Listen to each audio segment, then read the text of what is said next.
Olá, o texto da nossa meditação de hoje é o texto de Neemias, capítulo 1, versículos 1 a 4.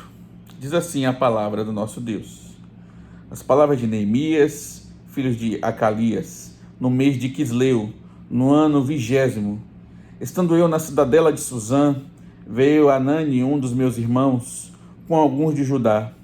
Então lhes perguntei pelos judeus que escaparam e que não foram levados para o exílio, e acerca de Jerusalém. Disseram-me: os restantes que não foram levados para o exílio e se acham lá na província estão em grande miséria e desprezo. Os muros de Jerusalém estão derribados e as suas portas queimadas. Tendo eu ouvido estas palavras, assentei-me e chorei e lamentei por alguns dias. E estive jejuando e orando perante o Deus dos céus.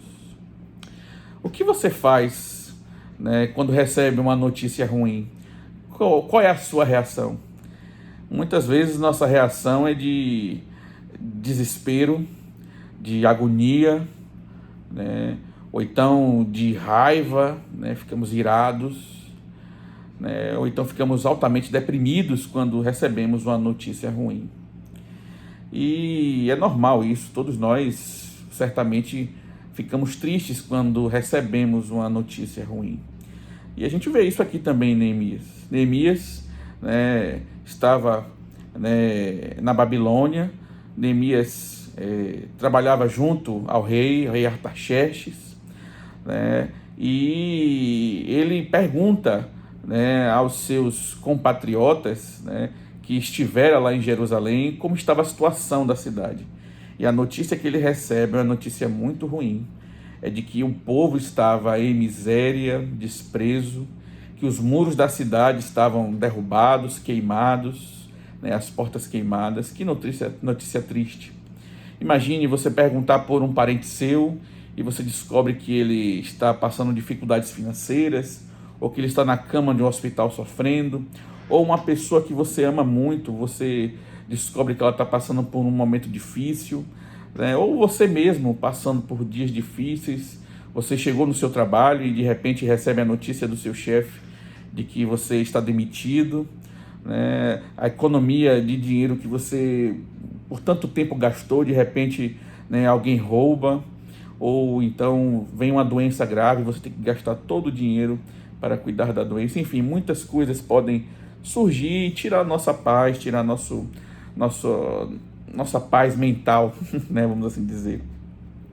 Mas aqui, irmãos, nós vemos como Neemias respondeu a isso. A primeira coisa foi que Neemias de fato lamentou, chorou.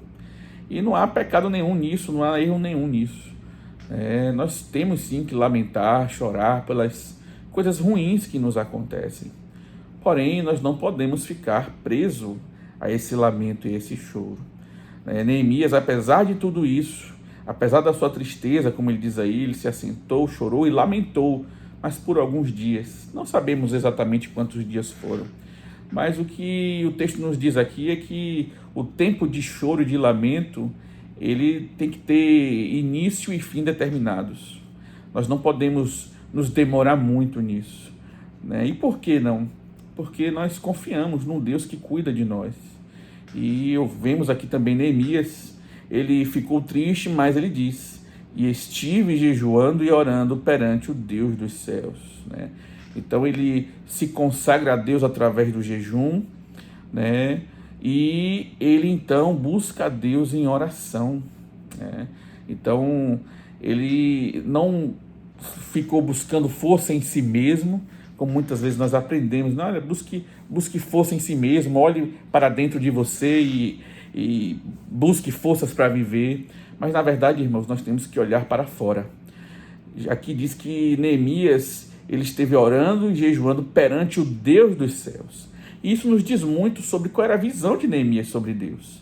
Deus era o Deus criador de todas as coisas, o Deus que está nos céus, ou seja, é o Deus que está acima de tudo e de todos. É um Deus que está fora da sua criação, ele é diferente da sua criação, é um Deus que está num patamar diferenciado. né, moralmente, espiritualmente. Deus ele é superior em tudo a nós, né? E esse Deus, ao mesmo tempo, é um Deus que nos ama, é um Deus que olha por nós e que cuida de nós. E é esse Deus que Neemias, então, se coloca, né, em consagração e em oração. E o que você tem feito quando recebe notícias ruins? Qual tem sido a sua... para onde você tem fugido? Né? Minha esperança, né, é que você busque a Deus nesses momentos. Eu sei que às vezes é difícil e que às vezes duvidamos até de Deus e nos irritamos e chateamos com Deus, muitas vezes. Mas lembre-se, Deus é o Deus que está nos céus e Ele ama o seu povo e cuida do seu povo. E é interessante aqui, irmãos, que Neemias, ele era um homem como um de nós. Ainda que ele fosse um homem piedoso, mas Neemias por si só não podia fazer muita coisa por Jerusalém. A única coisa que ele podia fazer era orar e se consagrar a esse Deus. Mas eu quero dizer a você que houve um homem também que um dia lamentou por Jerusalém. Não por causa das suas portas, mas por causa da sua situação espiritual.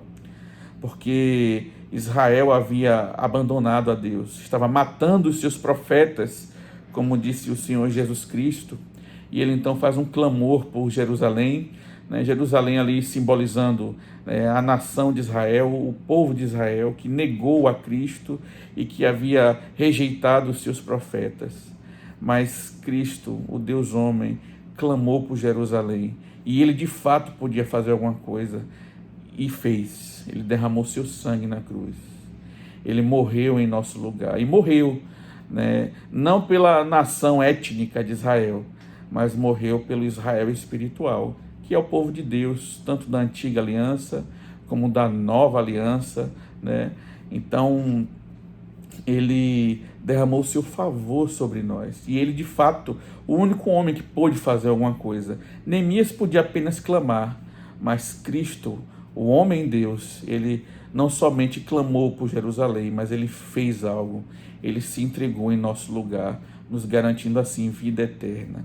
Então, meus irmãos, quando vocês estiverem passando por dificuldades, ore na confiança daquele que pode fazer algo, Jesus Cristo, Filho de Deus. Que o Senhor abençoe o seu dia e tenha uma ótima manhã. Amém.